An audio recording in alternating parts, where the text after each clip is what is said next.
Aloha, mother fathers. Welcome to another episode of the Side Hustle Podcast, based in scenic, beautiful Northeast Ohio. Kyle Cornell, AA Anthony Alford. Beautiful my behind. Y'all better learn how to drive. It's pretty rough. Y'all better learn. It's really rough. I'm Yeah. And maybe I'll include myself. I'll humble myself. But there's some people who need to learn how to drive. That's all I'm just going to say. You're exactly right. Dude, I live 5 minutes from the studio. There's no reason why it should take me almost 20 minutes to get here. Yeah, so Pete and I, we were joking.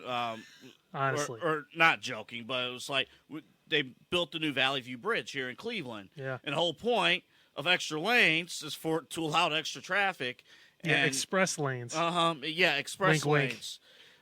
They forgot one step, and that's to teach Clevelanders how to merge. People wait till the last second, or they assume. My favorite thing is when people get on the highway and they're not. The point of an on-ramp is to pick up speed to get with the same speed as traffic. Oh, for real? I hate to just spell it out for people, but it's a thing that happens everywhere. It does. It's like the whole point of that ramp is to pick up speed, to get the same speed. They wait until they're... Let me make sure I get all the way on the highway, then start to speed up. It's like, God. Yeah. And it causes issues. And you know what? Just remember it's all your fault. Okay. Other than that, we're great. We have a lot to get to, so we're going to jump right into it with the sweet moment of the week. Jacob Fatu did not make it this week. He was a close second. He was a very close second. Holy shit. He was a very close second, but this is the sweet moment of the week.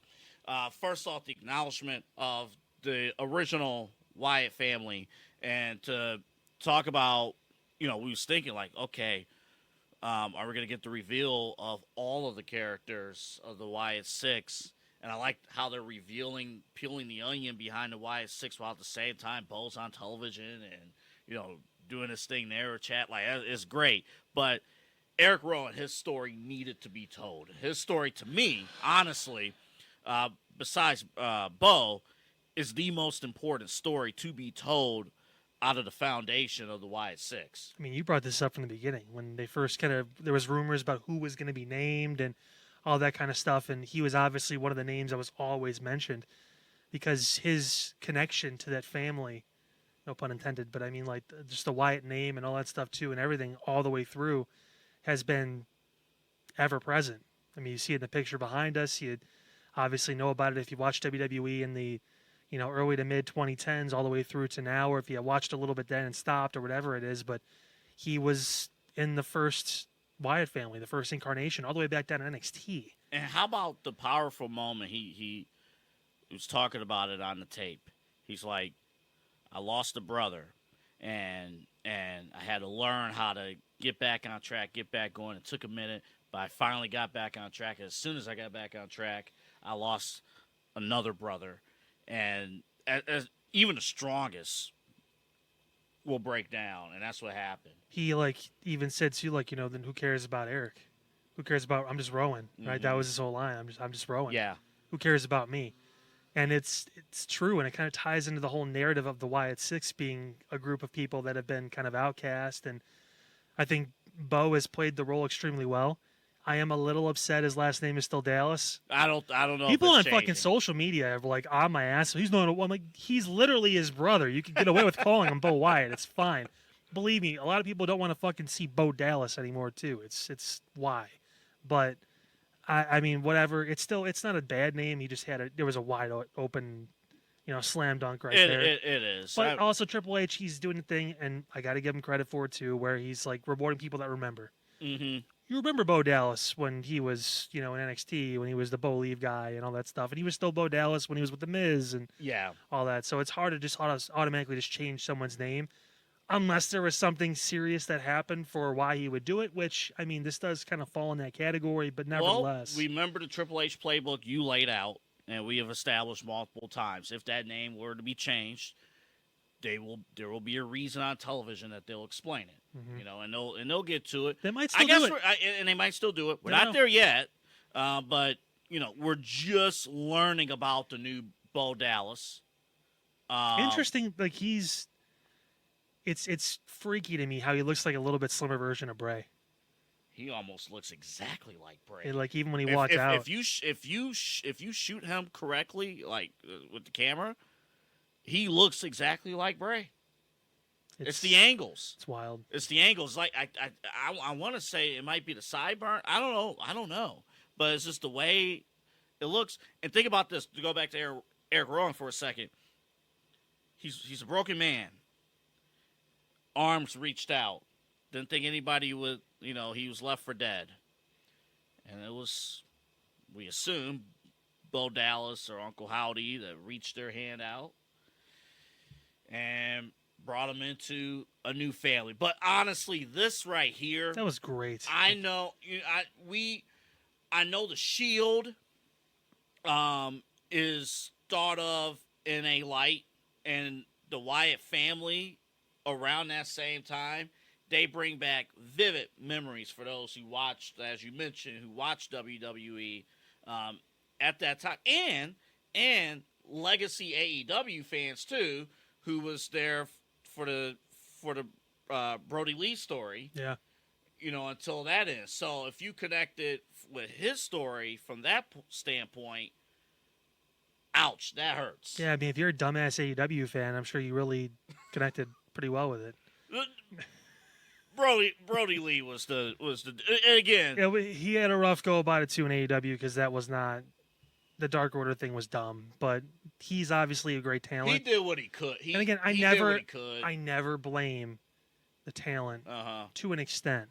Unless you're like a Chris Jericho or a John Moxley or one of those guys, well then you're kind of an idiot. But like one of those like John Huber, who obviously Brodie Lee, whatever, who went there and like kind of was given a spot, like, hey, you're going to be this upper mid card leader of a group now, and you're going to have your own thing, and you're going to get kind of promoted and TNT champion and all that stuff. Like that's not, he's not like one of the upper guys that's making a lot of choices.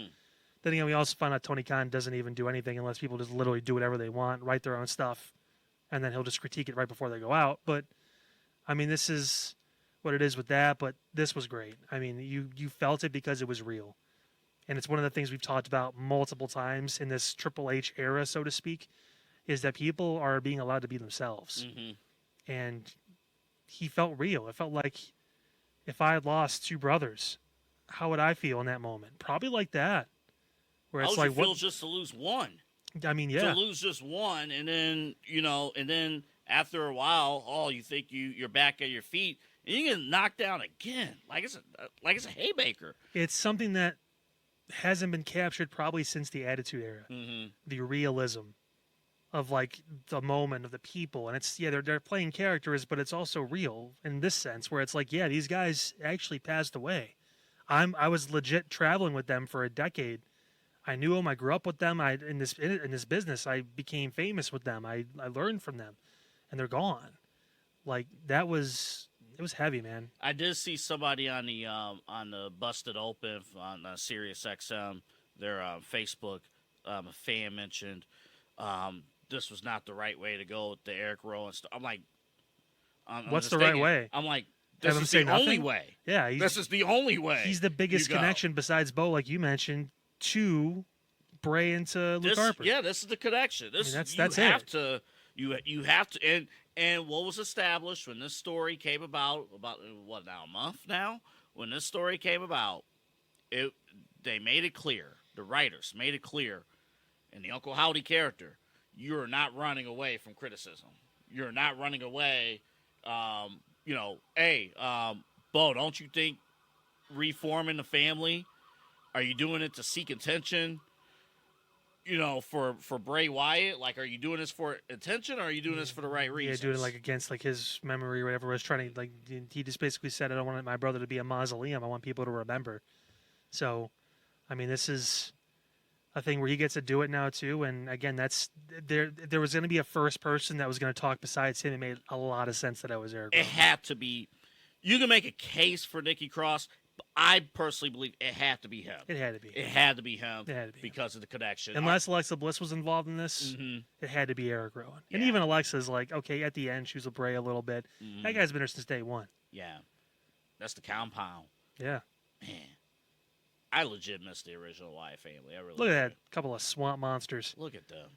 And I mean that in the most generous way possible. Look, they would appreciate it. I mean, just you talked about like legacy they left in this business. It helped. It was that there was a couple acts or a couple talent in like those Brodie 2010s. Lee the way he could have helped AEW right now, health wise, to at least, he probably would have went back. At least help himself. Yeah, he could. He probably honestly, he would have went with Cody, back. probably. Yeah, but hey, that's enough of the contract. I'm back. you mentioned obviously like the Wyatt family and all that stuff, and the Shield, and the difference was like the Wyatts felt more like a group. Mm-hmm. We kind of knew the Shield were gonna go off, and they were all gonna be big and be world champion. You didn't really get the feeling with this group. Maybe a little bit of Luke Harper. You thought maybe, okay, when he won like the IC title and stuff, when he was getting like a little bit bigger, but obviously Bray was the centerpiece. But I mean, like it was a real group. It felt connected. It was a family. Exactly. It was a family of misfits, misunderstood people. And now there's a new one. And he got that again. Our sweet moment of the week, Erick Rowan expressing his truth. Yeah. On Monday Night Raw, featuring Uncle Howdy. Coming up in a little bit, State of the Champions. I was talking to Kyle about this. I think just heading into SummerSlam, the one thing about Triple H, he will give you long title reigns. How's it going? Mm-hmm. What's the direction? It's just general questions like, has the championship been elevated with these particular title holders right now? And I will warn you in advance, I did not include the Speed Championship. We are not allowed to talk about the Twitter Championship. That's against. We even have a contract. We cannot discuss the X Speed Championship. I haven't signed that contract. You can't talk about it anyway. Are you forging my signature and stuff again? Hey. We need to talk more about BA Sweetie. Maybe we have Pete play the commercial and then we talk off screen for a minute. Pete, why don't you play that and we'll have a conversation really quick. Moving to Texas. Double A Anthony Alford here for Sweeties, a family destination satisfying sweet tooths in Northeast Ohio on Brook Park Road for over 74 years. The largest candy store in North America with 40,000 square feet stacked to the rafters with over $5 million in inventory. Come down to Sweeties today on Brook Park Road at Ridge. Just look for the giant lollipops. That place is freaking awesome, bro. It is. We still don't know who Dominic Mysterio's going to take to be a Sweeties. Time's ticking, buddy. Time is ticking. I don't know after watching Raw. I don't know. Mind games. By the way, it is. Point of contention, we're talking about sweet moments. Jey Uso is fantastic. Like, he's just. I think main event Jey Uso's on his way to taking Rhea to be a Sweeties. I mean. He's on his way. He's on it. Buddy Matthews is over in AEW. Like, bro, what the fuck is going on? He's on his. Hey, man. Hey. I just married her. What the? Jey Uso. I love the game. He's on his way. Forget Waffle House. Come here. Come here. I know you ain't never been to Waffle House. Hey, it's kind of cheap, but it's good though. Good quality, Great milkshakes. 30 different flavors. 30 different flavors of milkshakes. A ton. Matter of fact. The classic sodas. Yeah. The classic pop. We call it pop here. The classic pop. 200 kinds of that. Dude, it's nuts. Out of the glass bottles. Yes. So Jey Uso's going to be attempting to serve that to Rhea Ripley. Yeah. Dominic's going to. Here's the funny thing. You think Dom's going to have to win a putt-putt? That's the thing. That was what it should be. Is we have it's like a Friday before SummerSlam. Dominic Mysterio versus Jey Uso on the hard course. Yeah. Winner gets to take Rhea out for a shake over at the shake shop there. The problem, Liv Morgan will already step up and buy the milkshake for Dirty Dom. Let's be honest. Jay's probably winning that. But putt, I think that Jay's probably taking it, but he's got a little more motivation right now. He's feeling himself. Dom's trying to prove his manhood. He's failing miserably. He's trying to prove his manhood. I'll use a Spanish term for you. He looks pequeño. I told you. Look. Pequeño. What did I say last week? I said last week, Dom. See, Dom doesn't know how to stand up for himself. That's the problem. like he's getting blamed for not calling Rhea for 3 months. Where was Rhea's? How come she didn't call him? She was hurt. I don't know. She was getting surgery, getting fixed up, whatever. I don't know. I mean, shit. Does she not have the ability to physically pick up the phone? Did she not have the ability to do it with 2 good shoulders instead of only one that she had?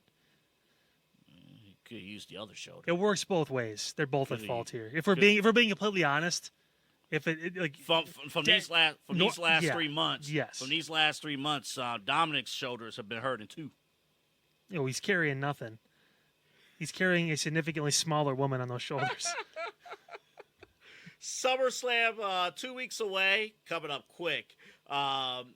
You come here to Cleveland, come here to BA Sweeties. So again, our buddy Tom, mentioned 20% of the clientele who comes here is from out of town.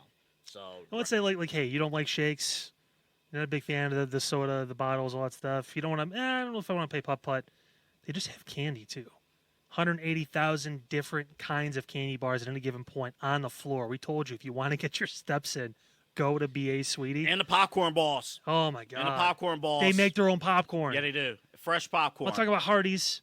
I'm not talking about that stuff. Not bad, but I'm not talking about that stuff. This is like homemade, real good stuff. It's made literally just down the road in Strongsville. Yeah. They bring it over to BA Sweetie over on Brook Park Road, just off that Ridge Road exit at 480. Oh, my God. Yeah, so the giant good. lollipop. And again, don't forget as well, Monday through Friday. This is all year long. The early bird special, Monday through Friday, 10 a.m. to 2 p.m. You get your putt-putt in at a discounted price. Putt-putt's open throughout the days, when the store's open. But the early bird special, Monday through Friday, 10 a.m. to 2 p.m.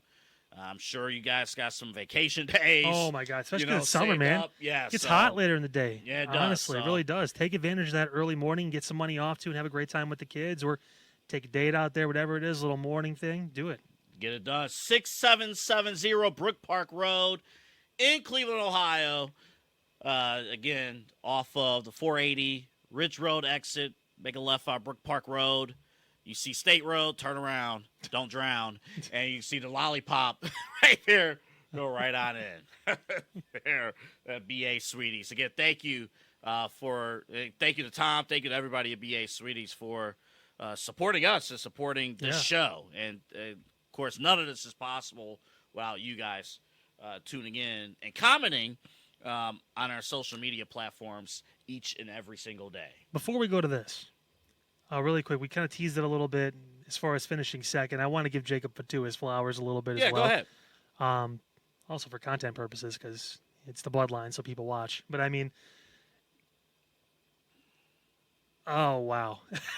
Like, that was unexpected. I feel bad for our homeboy, Johnny Gargano, because he just got clocked. Got caught in the middle of the air and just got Samoan dropped. Yeah, and we didn't see him again. But, like, that was...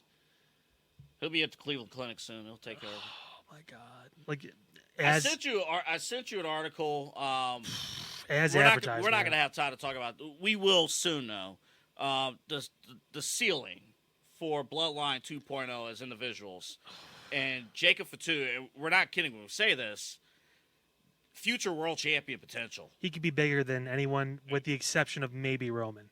And I give you that. I don't really count The Rock because The Rock's in his own stratosphere. Yeah, like active performers working through because Jacob's only like 32 or something like that. Is always young. Like today's professional wrestling. 32 is young. Shit, like and the WWE got him. So this is another one of those guys we lump in with like the Braun Breakers, the Carmelo Hayeses, Tiffany Stratton, a lot of those younger ones, Roxanne Perez, whatever. A full-fledged athlete. Oh my God! He's not just he's 275 pounds and he's doing that shit. Yeah, he's not a Vince McMahon guy. He's just big guy, but can't put maneuvers together. No, Vince loved the Samoans, but I get what you're saying. My point, he the high flying, and again, the only thing is going to be that record has to stay clean. I'm not worried about. I'm not worried about it. He's got his family taking care of him here too. Keep him accountable. And what WWE proved by clearing him to go to Canada is that if you show out for WWE in today's WWE, they're going to look out after you. 100%. Yeah, and when you got someone like that, it's worth it.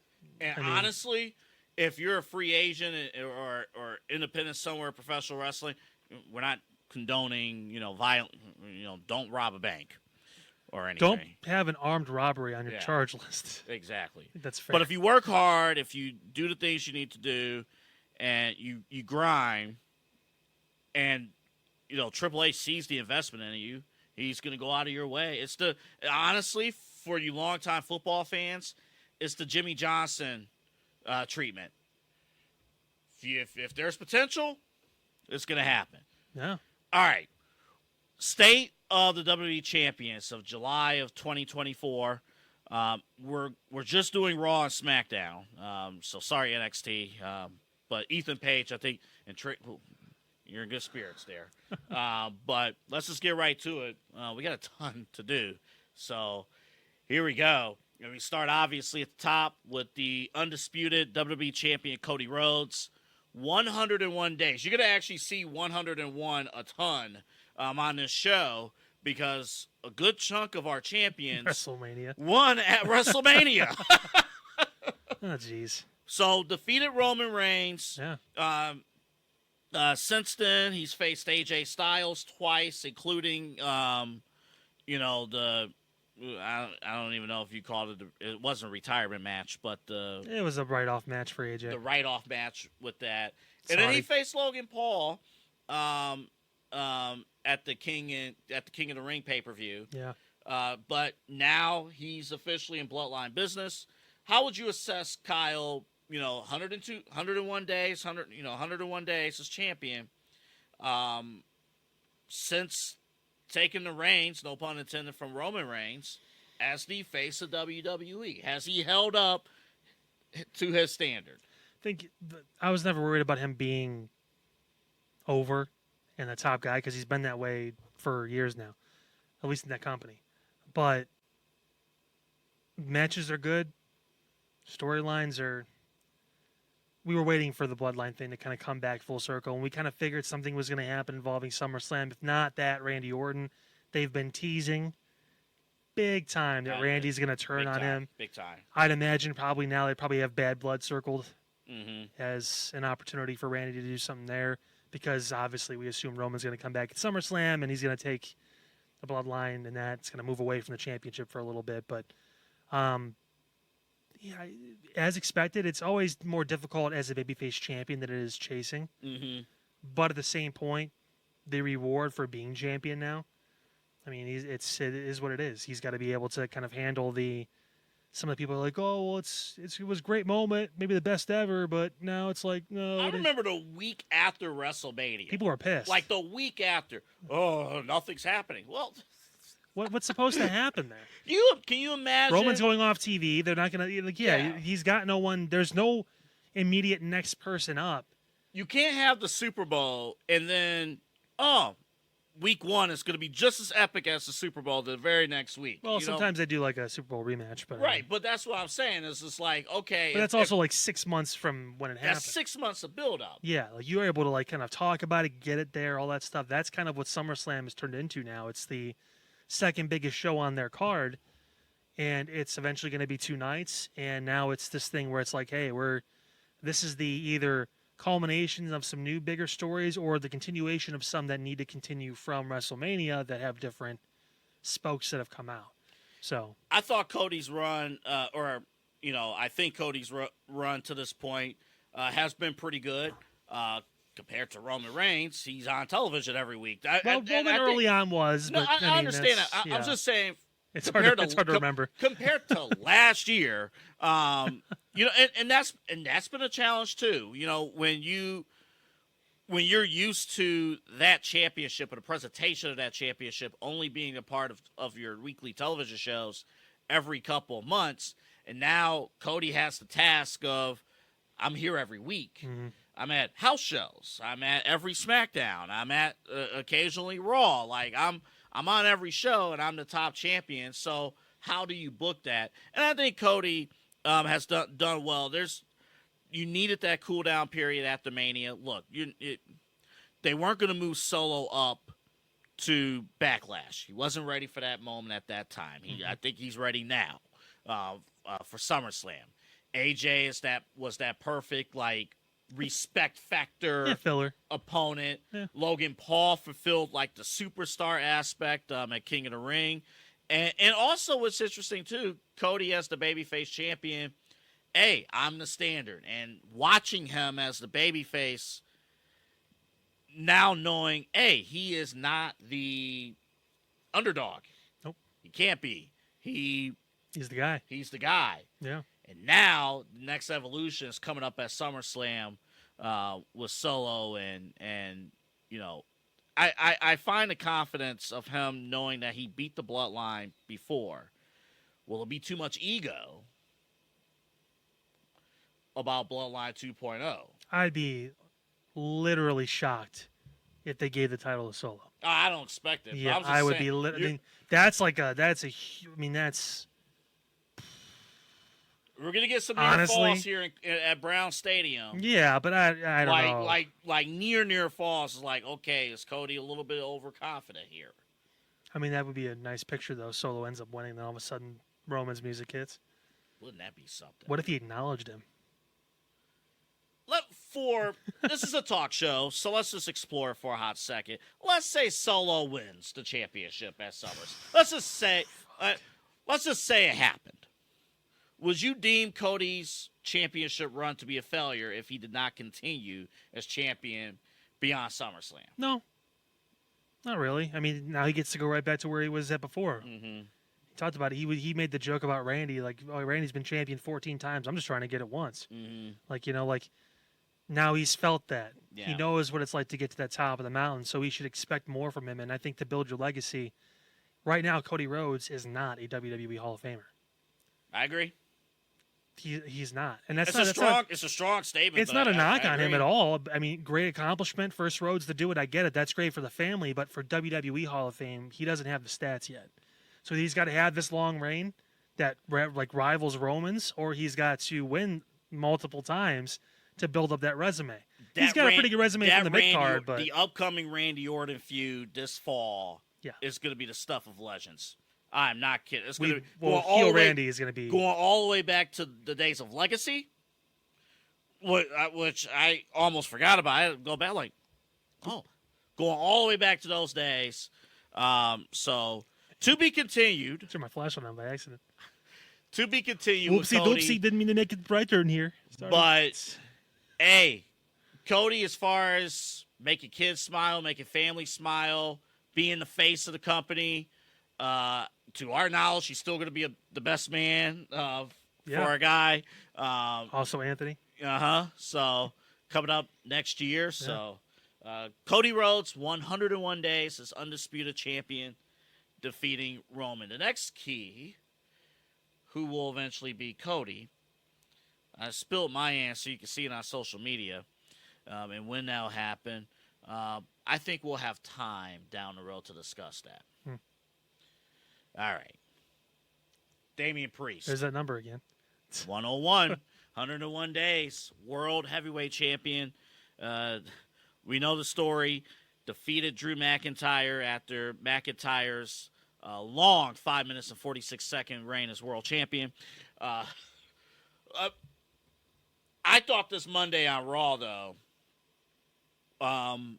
Look, I dig Damian Priest. Me personally, I dig Damian Priest.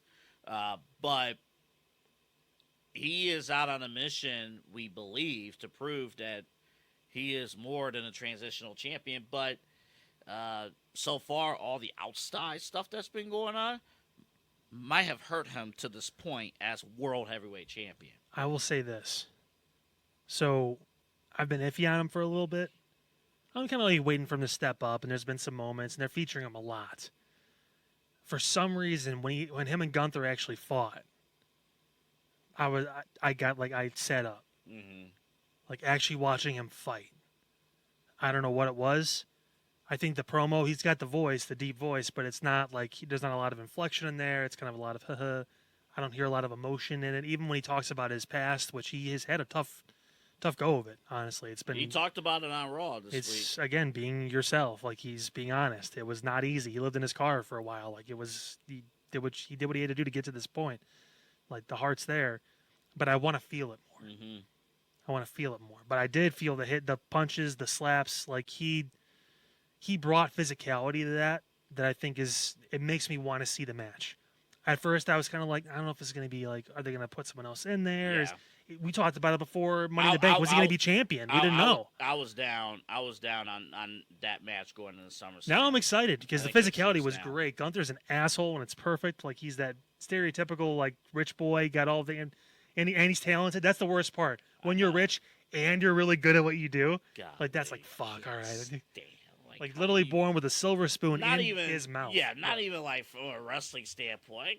Like, dude, shut the hell up. Like, who are you? My parents cared about me. That's why they paid for everything, and I was good. And they saw my talents. You suck. Like you chose to be broke. You chose to be broke was hilarious. Your parents chose not to. You were not worthy of being supported. Like what the fuck? Good God.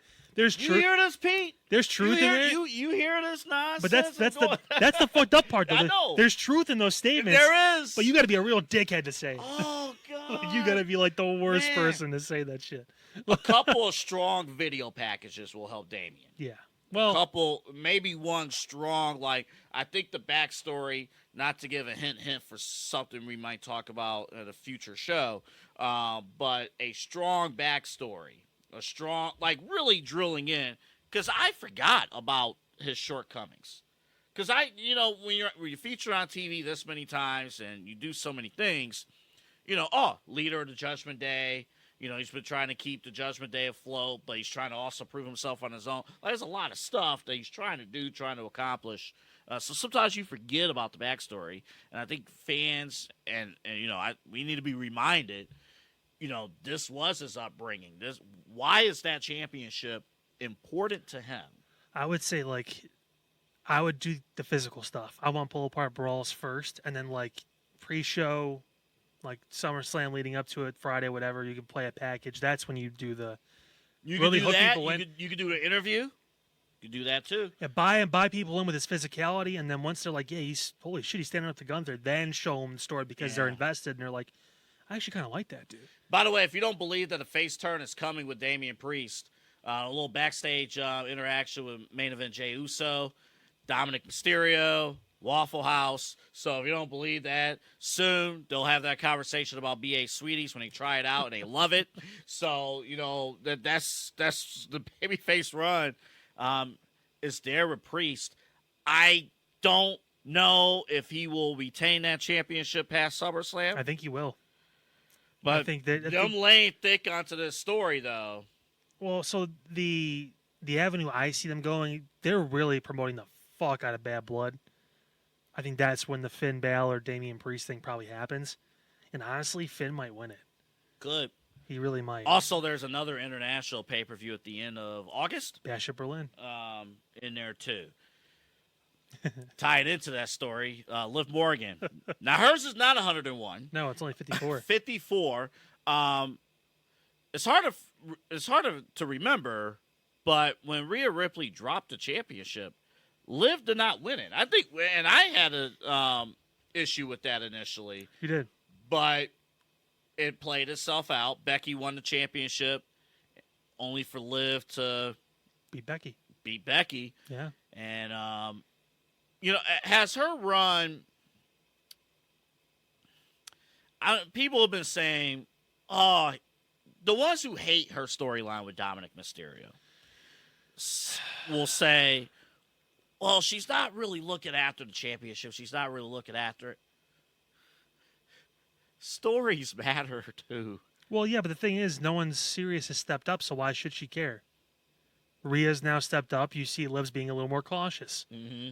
I mean, that's what it is. She doesn't consider Zelina a threat. I like Zelina Vega. I think she's good. Yeah. But again, we talked about Cody and finding those opponents to kind of fill in between the gaps. I initially wanted them to wait until SummerSlam or the Monday after to let this breathe a little more and let Dom and Liv really connect, actually. Mm-hmm. But, I mean, still, they're playing that up. I think the seeds have been laid now for Liv to somehow beat Rhea at SummerSlam with Dom's help. I think there's going to be some things we'll see over the next few weeks that may lead to us having to go about that, whether it's on accident or purpose. But again, I keep circling that they're almost promoting Bad Blood more than they are SummerSlam at this point. So, I assume there's going to be something crazy with that. Could be something there, but yeah, I don't know. Honestly, you mentioned with the timing, if SummerSlam was at the top of September, Rhea would have came back in August. I think it's just more so timing of getting Rhea on the card. Well, she's still not technically cleared yet. That's the thing that they said. She's not been physically That's cleared. A good point. She's expected to get cleared like at SummerSlam. Oh, that's a good point. Kind of like CM Punk, where it's like, boy. hey, we can toed the line a little bit, but if we can't do it, we don't want to announce it. They announced the match, so I'm assuming that she's probably going to be good to go, but they're still waiting on I'm Punk. so proud of Liv Morgan, though. What a fucking great run. Like, 54 days, it felt like it's been a year because how good she's been doing. I'm so in a proud. good way. Like, time, it feels like it's been slowing down, but it feels like we've seen so much because she's grown. She was the number 2. Her and Nia Jax were like the number 2, like they were left off of Mania. Came up short at the Chamber. Came up short at the Rumble. Yeah. Came up short of all these different things. And, finally she gets her moment, gets her opportunity. And when she's on television, she's on television every single time. And shows are built around her. Mm-hmm. And so, I don't know. Again, if Vince was here, probably not happening. No. But, Keep finding a way to book Charlotte to win the title, even though she's hurt. Yeah. Hold on. BBL Bayley. BBL Bayley. Yes, sir. Nia, why'd you do that? Why'd you do that? She cracked a smile too. They both did. That's natural. Stop that shit. It's not new. It's been around for a while. Bayley's run, if we're talking state of champions. Pete, that means Brazilian butt lift, in case you're wondering. I think Pete knew that. Hey. I'm going to say this about Bayley, and it ain't her fault. I think her championship run has been a little bit underwhelming. But that I don't blame her. I guess technically I have to blame the writers. I technically have to blame Triple H. But there's been other stories that have taken priority. Yeah. And that's just what's been happening. And honestly, they might have to revisit when they do King of the Ring next year, because Nia has been waiting for 2 or 3 months now, and both winners have basically had nothing to do all summer. So they might have to revisit when they do King of the Ring. The concept. I love the concept. It's in Riyadh season 2 out there, so that's why they do it at that moment. They have it twice a year, I guess, and that's why they go back in November or whenever it is too. But I mean, they could now. Would they consider next year? I'm not advocating for this, but would they consider flipping King of the Ring and Money in the Bank? Send Money in the Bank to Saudi Arabia. Like, would they consider something like that? I don't know. I just don't know about having King of the Ring in May, and then your winners not defending until August, when you have 2 additional pay-per-views sandwiched in between. Yeah. Like, it'll be one thing if there were no pay-per-views, like the old AEW days, but it's different. And I think Bayley has suffered because of that. Like, she's been pretty much in a holding pattern. I know she had the championship match with Piper Niven, and Piper did a good job. And Bayley has been noticed. That's undeniable. Bayley has been noticed. But now it's the time for her in this feud. We're finally here with her with Nia Jax, where this is going to be the first time, I believe, since 2019 that her baby face, like she really has to be the established baby face, I guess, with this character. But again, she's not doing the hugger thing anymore. She's doing the BBL thing. Yeah. I'm a fan. Doing a lot of nothing, but people like it. Why not? That's a problem. It's the evolution story, right? We talked about it. Turning on the group, going into WrestleMania, good story, big moment. She wins. She's retained a title, but she never won a title at WrestleMania. And then now it's like, what do we do? It's kind of like the Cody Rhodes thing as well, except Cody, we know there's a storyline there with the bloodline that he can get back to. And there's the Randy thing. There's a couple. With her, it's kind of like, I mean, Bianca and Jade are still going for the women's tag titles. Yeah, the SmackDown Who's a real roster, serious person that's going to go after it? Now Nia is, but I mean, the SmackDown roster is a little limited. And then even if you say Chelsea Green, well, she can't do it right now, neck injury. So Hashtag give Chelsea a chance. Right. That's got to pick up at some point. I'm hoping she retweets it or finds it on Instagram. Or how about it last Friday on SmackDown? They're all waiting for Nick Aldis. He's not even there. And they do the whole thing and Bianca walks by or whatever. It's like, oh, by the way, he's not here, and they burst into his office. They waited out there a full hour. What's crazy is LA Knight was in the office. He basically was he posted up shop in Nick Aldis' office without Nick Aldis being in there. I wonder if because Nick Aldis' the signature was already there. Did he leave it for him in his office and he went to go pick it up? Might have been. Who knows? Magic. Bayley's championship run has been underwhelming. It has. But no one is unhappy about Bayley being champion. No. Everyone is very happy. Yeah, she could be on TV every week, and I'm fine with that. 102 Longest reigning champion right now in WWE? Second longest reigning. Yeah. Second longest reigning. Yeah. Yeah, right, because the other one was already, The other one, Logan Paul, won last year. Longest reigning champion. Won last year. We'll That's get to crazy. Logan Paul in just a second. Sami clearly has a story. And this is actually perfect. Because both guys out of that WrestleMania match actually, even though one lost, they both really won. I mean, it's, Gunther did everything he could with the Intercontinental Championship, and I guess he slipped up. But Sami took full advantage, as Sami, the whole underdog story. So Sami has been built up, has been rebuilding with the championship, and WWE trusts him in main event matches seemingly every week. They do. But I'm not gonna lie to you. I thought Braun Breaker should have won the championship back at Money in the Bank, but they're telling a story with Sami. Well, now you get a triple threat match at SummerSlam, probably. Probably.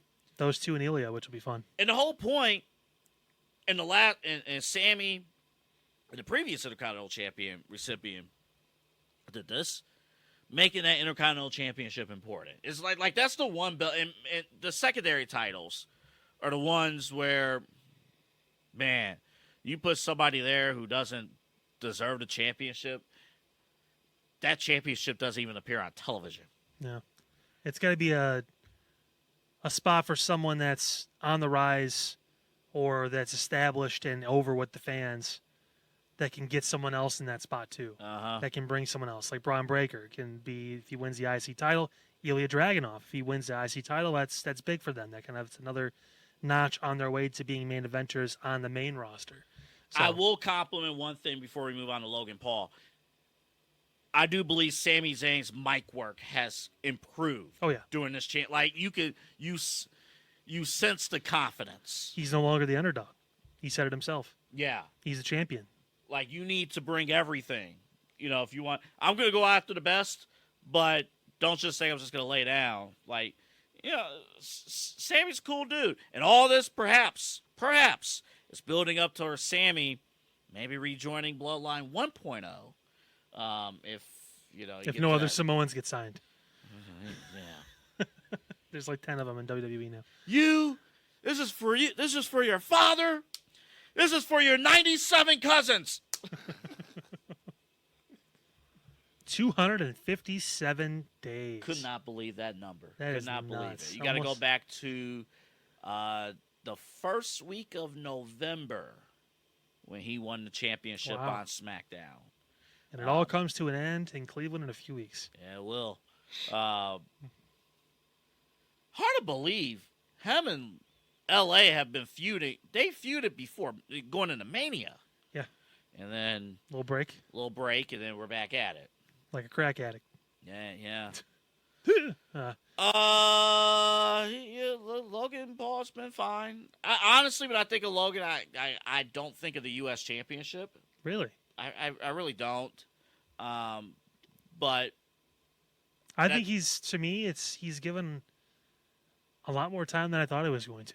He's actually showing up to a couple SmackDowns a month. He's been wrestling on the PLEs. I think he'll be on tomorrow. Yeah. I think he'll be on SmackDown tomorrow. So he's more present than I thought he was going to be. I thought maybe we'd get him once, before a PLE or before whatever, and then we're done. But he's like actually like been around a little bit more. He said he wants to be world champion. That's his goal at some point. So, Question: will he be booed coming out oh yes, here in Cleveland? oh people in Cleveland hate him. Yeah, the hometown thing. We'll cheer the Miz. We'll cheer Johnny Gargano. What suburb is Gargano from? I think is he an East Sider? I think so. I don't know. I think so. Miz is from Parma. Yes. Normandy. Yeah. Normandy. Yeah, Normandy. Yeah. This guy is from Westlake. West Side.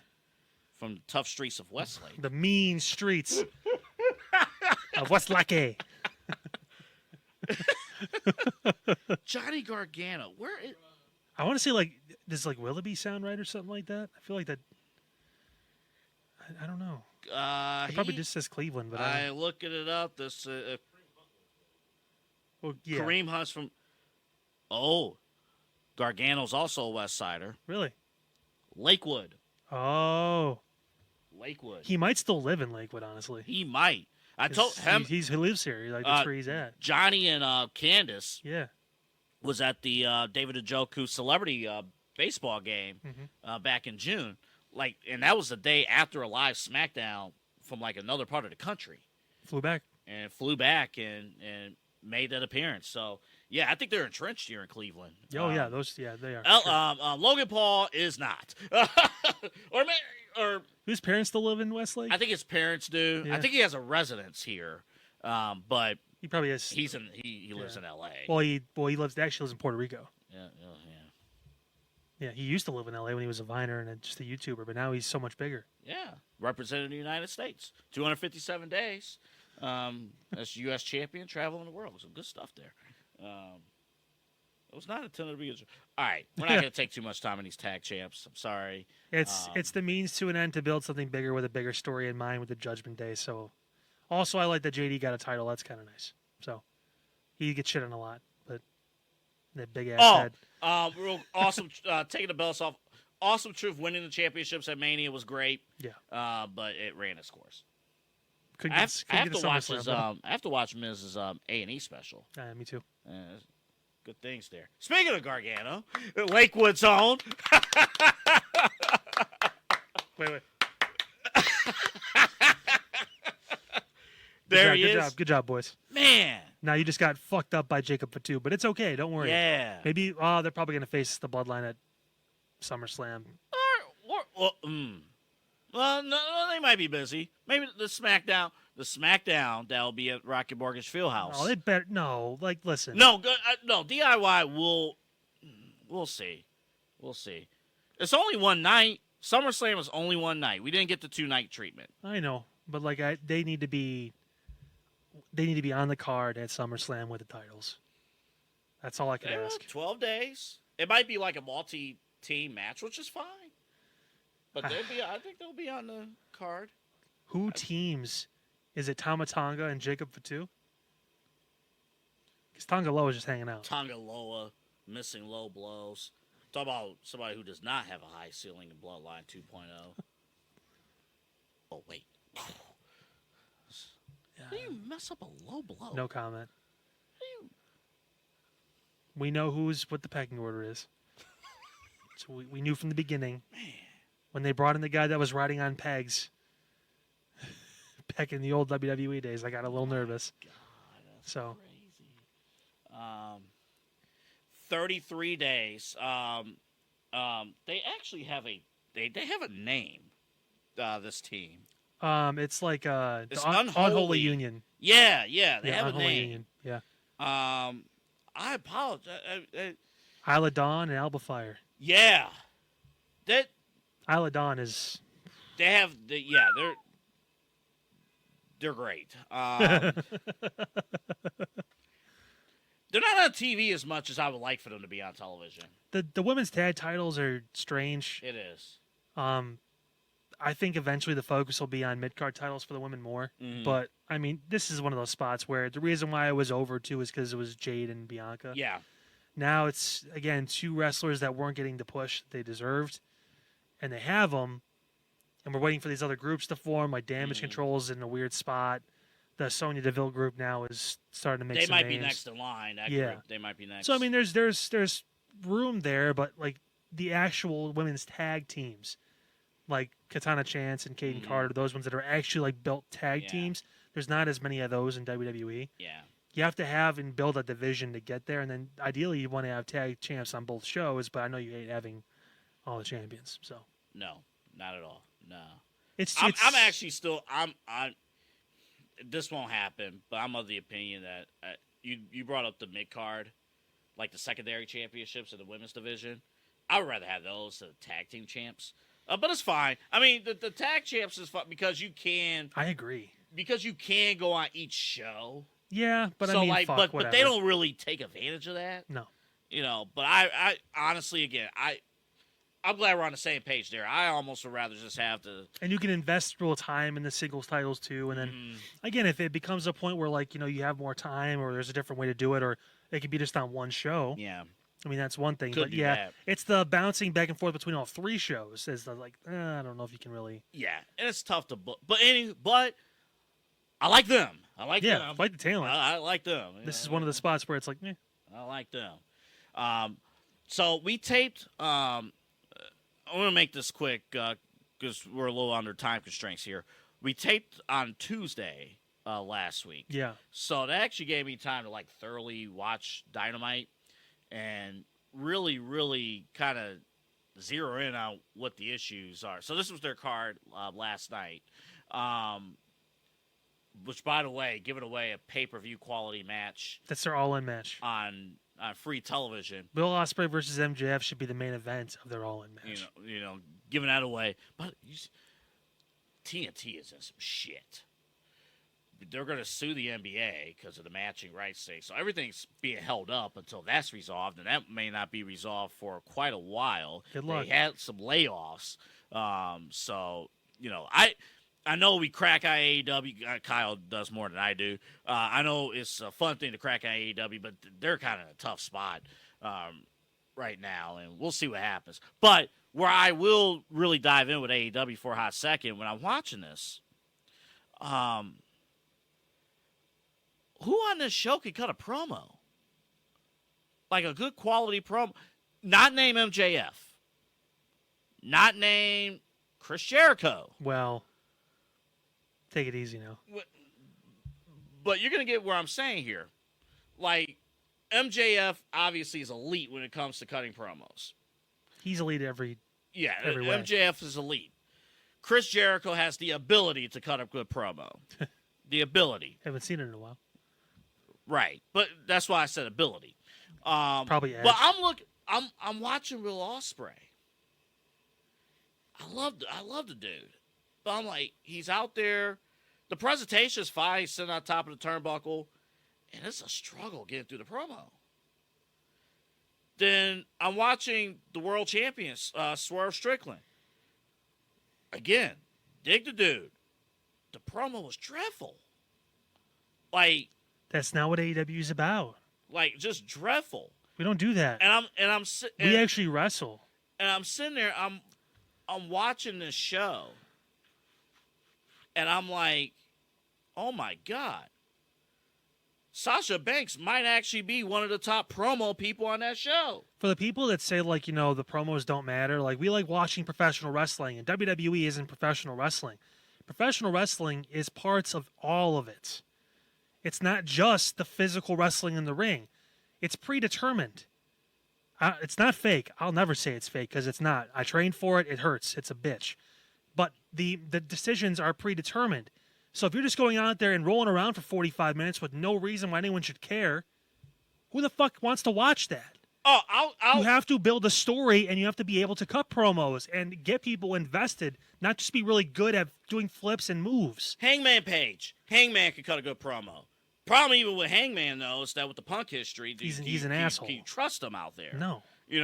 So that's baggage. All the talent in the world, but again, he's the literal point of a loose cannon. I'm more concerned about Hangman Page than I am about Jacob Fatu when it comes to, is he going to go into business for himself? Is he going to fuck up something? What is he going to do to piss someone off?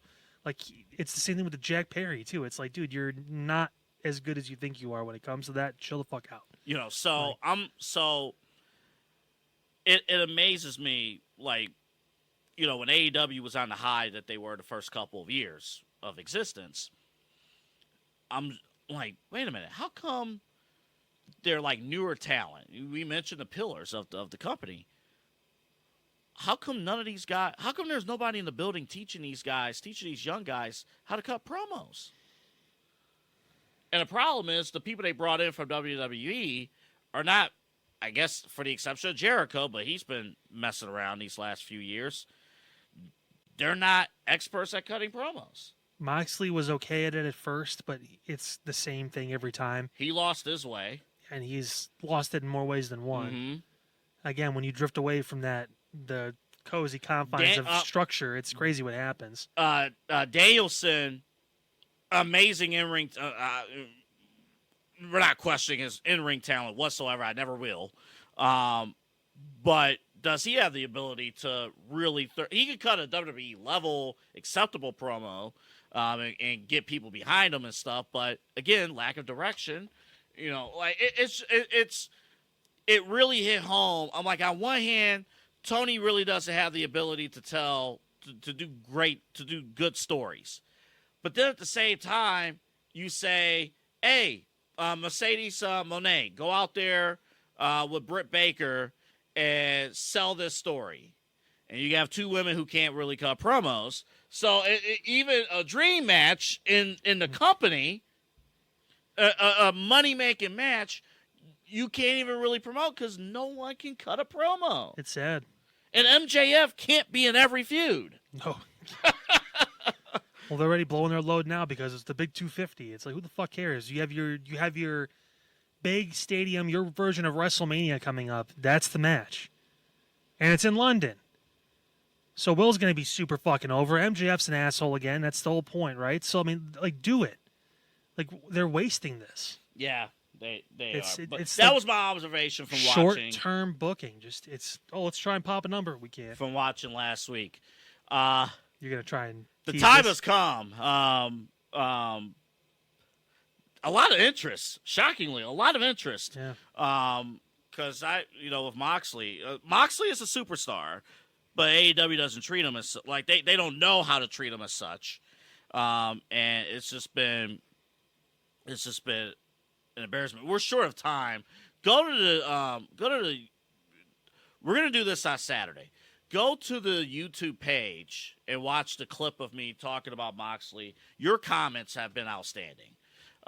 Good and bad. They have been outstanding. I love the quality of comments we've seen there throughout. So, and that helps us with our show. But why? Why? Do you see his face? Why? Look at him. It's blood. Why? He likes to bleed. So at our next Let's Fix It series coming up on Saturday, my steps. It's my turn. The 5 steps to fix Jon Moxley. So we'll have that coming up. We don't have time for rapid fire. Pew, pew, pew, pew, pew. BA Sweeties again.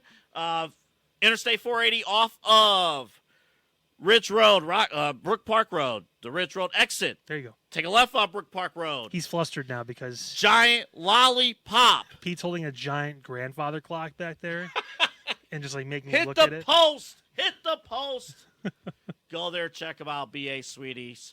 For the first time or for the 500th time, go there, check it out. Say hello to Tom. Say hello to the entire staff. They're on phenomenal, the entire staff there. And all the candy, all the treats, ice cream, putt-putt that you could imagine. You can actually play hopscotch going into the building. I watched it. It was like watching a little kid in preschool again. Man, it was fantastic. I was getting He was pushing kids out of the way. I was like, It's like, this is my time. Double A Anthony Alford here for Sweeties. You know they're for candy, but did you know that they're a major popcorn manufacturer? Their brands are sold in every grocery store in Northeast Ohio. Want to talk about the varieties? They have 30 of them of gourmet popcorn under the Campbell's and All-American brands right here in their industrial kitchen on the Brook Park Road campus. The famous Humphrey popcorn balls and Olympia popcorn is made in Strongsville. Talk about fresh. Stop in at the Brook Park Road store or Sweetie's Olympia Treats in Strongsville for the freshest, best tasting popcorn anywhere.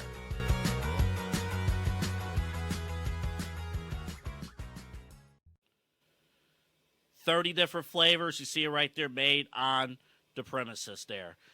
Check us out on social media, Side Hustle 216 on TikTok, Side Hustle Pod 216 on TikTok, Side Hustle Podcast 216 on Instagram. It made it a week, by the way. Made it a week. We survived the ban, baby. We survived the ban. Oh, ban me on day one. 4 hours in. What you doing? Set a new record. Move the sloth there for a second. Side Hustle Podcast 216, and of course LPV Productions, INC, LPV Productions. For half a second, I thought it said since 8079. I'm like, what? What fucking year are we in? LPV Productions Inc. 8079. And again, check out BA Sweeties. Slavy. I think he's going to put over. I think he's trying to make a shot at Rhea right now. Look at him. Look at him. See his face? Dom, you don't have a chance. You can one shot double A on that? You don't have a chance. Look at him. Look at him. Look at you. Oh my goodness. Oh, oh, look at that. Oh, the eyes are far apart. He sees all. You don't have a chance. A little button nose. And he's got style. Shit. Have a good night, everybody. We'll see you Saturday for the Let's Fix It on John Moxley. I can't wait.